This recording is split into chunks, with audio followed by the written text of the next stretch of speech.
we were both at a point where we just kind of like, you know, this process has been a lot. We both had a lot of twists and turns, and it would be unwise, it would be unhealthy, and it would be unrealistic for us to kind of just jump into something with each other. Correct. Okay. What about you, Paul? What she said. No, nah, yeah, it was kind of sort of the same, but I would say like, I don't know, it was a little bit different navigating the whole thing and just understanding, you know, how different relationships are being forged and, you know, the ups and downs of the whole process. So I felt like, you know, during that time at the Getaway, that was like, the Getaway was the breakaway moment. So in that moment, I said, okay, do I want to be detached from this whole entire process, or, you know, should I stick with what I was taught, which was, you know, you start something, you finish it to the end. Okay. And you know, so in that moment, yeah, I felt like this would be probably the best time to do that since I committed to the process.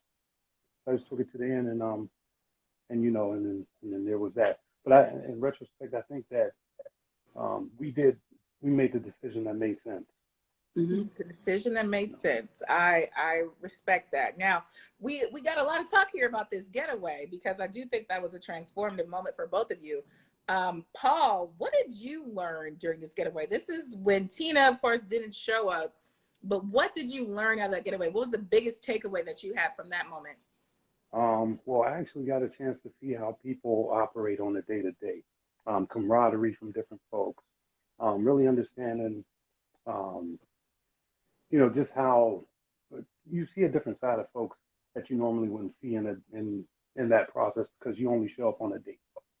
So waking up, cooking, you know, I seen some cooking skills coming out. Who had the cooking skills? Who was frying it up in the kitchen?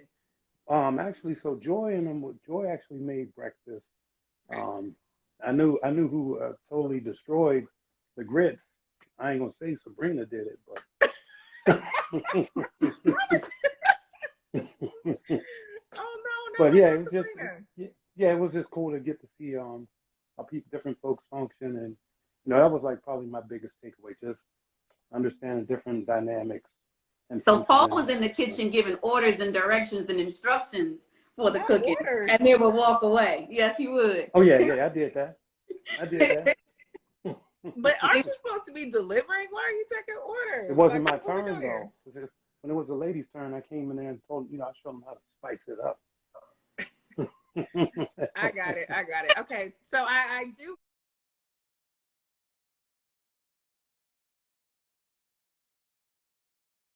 So I do want to.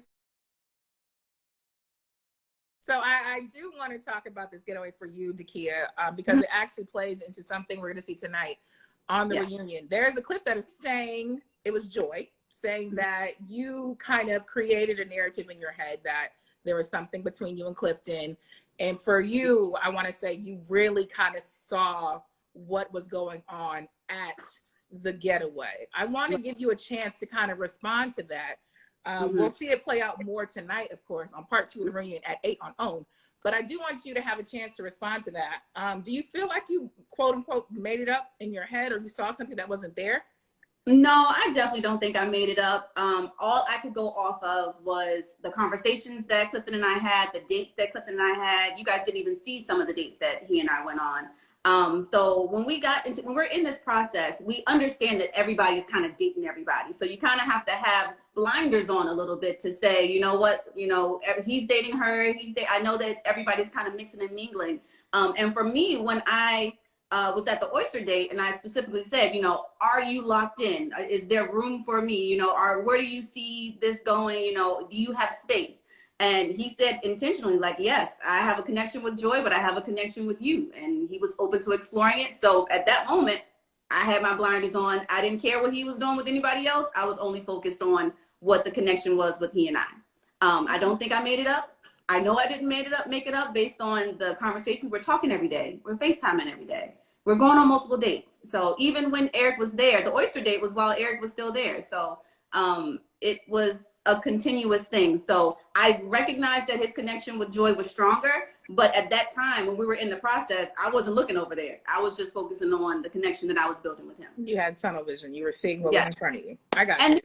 have to remember that we don't see other people's dates. You guys are getting a chance to see all of the different interactions and what's said. All we know is what's happening at the ladies' lounges. So yes, she was talking about Clifton, and so was I. So was other people. So again, I didn't have the viewpoint that the viewers have to see all of the connections and all of the dates and conversations blooming. All I could go off of was my interaction. That is a very good point, because we get to see it in post. We get to see what happens afterwards, obviously, but you're not there. No one is there on other people's dates. So, question for the both of you: what was the best date you went on, either with each other or with someone else? Actually, the best dates that I had was with Joy. Okay. And I say that because even though Joy and I didn't have a romantic connection at the end of it all, I think that we had so much fun and we laughed. You know, the food was good. Like, we just had a really good time throughout that whole process. It was like, it was what it was. Okay. What about you, Dakiya? My favorite date actually wasn't even seen. It was Clifton and I at my dance studio. He came to the studio. I gave him a dance class. You know, he learned a little ballet. No. Yes, girl, no, he didn't. He did it. I was proud of him. So and cute. Then, you know, we had some food and conversation. So that was my favorite date. Okay. And I do just want to give you guys just one more chance to clear up any misconceptions that fans may have about you. Paul, you talked a little bit about it. There was this whole mix-up about what you said about this lovely lady to our left over here. Do you stand by your words being misconstrued? Yeah, in terms of the what was it, the brunch? It was at the brunch. It was with saying basically you would need to work on getting attracted to her. Oh yeah. No, that I stand by what I said. Okay. Dakiya, I know you said in the reunion you don't appreciate comments that were made about your character. I don't think we saw all of those things, but do you feel like some people had the wrong idea about you, or some people said some things you didn't like?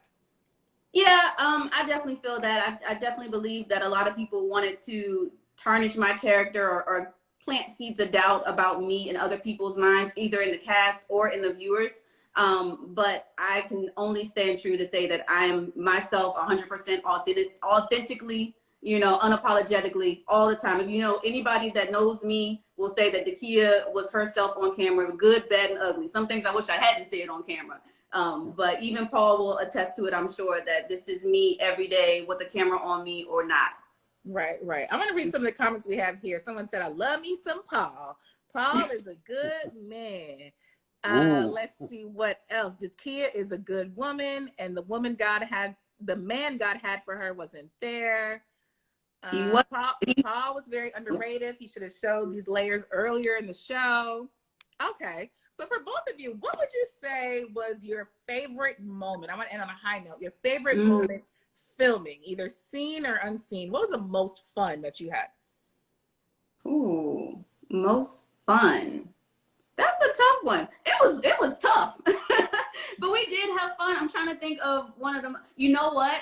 I think one of my favorite times, I think it was Wiley, Paul, Tori, and I freestyling outside. That was a good time. Freestyle. Who had the best freestyle? Bars, Danny. I got bars. Yes, some lyrics. Who had the best bars though? Was it you or was it somebody else? I think Wiley had it. Wiley had some bars. Musically inclined. I can see that. What about you, Paul? What was like your top moment? So my top moment, actually, that wasn't even shown. It was a date where Donovan and I and I think it was Ace and AP and Precious. We went to do this flying yoga, and that's the where you get on them straps and go up in the air. And ooh, I'm not doing that. You got 2 6'4". Well, Donovan's 6'4". I'm 6'5". So you got two tall brothers trying to climb up in those things, and we kept falling, and it was hilarious. I can imagine. Yeah, for sure. I can only imagine. And I just want to give you guys some time to have any last words. Is there anything else that you want to spell? Anything else you want people to know about you after meeting you briefly on Ready to Love? Dakiya, would you like to start? I think I showed a lot of different sides of me while we were filming that didn't get to be seen. I talked about, of course, my career. I talked about my faith. I talked about football a lot. I'm a big football fan.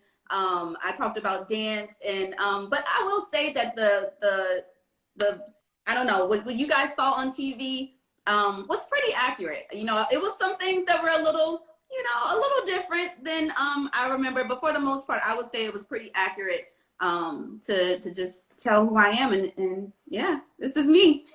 I love it. I love it, Paul, Mr. P.O. Okay, so I would say this. I don't think that the entire me was captured. Okay. There were small moments where the person that I am in the real world showed up, but then there was a lot of times where that I wish that person showed up and they didn't show it. But now, you know, I'm just an all around laid back, you know, You nice, give me laid back. reasonable, yeah, nice, reasonable person. Um, one thing that I am is a music producer. Nobody ever knew that. I never told, you know, I never went to the show with that. That's my heart. That's my passion. That's I see you in actually the my, studio right now. Okay. oh yeah, no doubt. That's my daytime job. That's my 9 to 5, and then you know my corporate America is my backup. Love it. So, Love it. yeah, Well, it has been such a pleasure meeting you guys on Ready to Love this season. I look forward to seeing more of y'all. Thank you guys so much for joining me.